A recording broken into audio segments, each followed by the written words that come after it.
मातेने मुलाला जग दाखवले, त्याचा सांभाळ केला, त्याला मोठं केलं. त्याच आईच्या डोक्यात दगड घालून निर्दयी मुलाने तिचा खून केला. हिमायतनगर तालुक्यातील पोटा बुद्रुक येथील ही घटना आहे.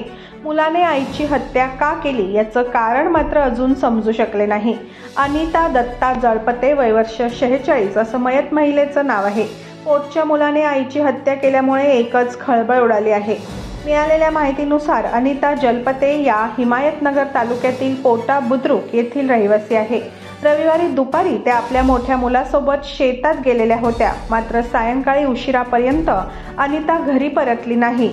पत्नी घरी परत न आल्यामुळे पती दत्ता जळपते यांनी शेतात जाऊन तिचा शोध घेतला. यावेळी अनिता या रक्ताच्या थारोळ्यात मृत अवस्थेत आढळून आल्या. हत्या झाल्याची बातमी पसरताच गावकऱ्यांनी मोठी गर्दी केली.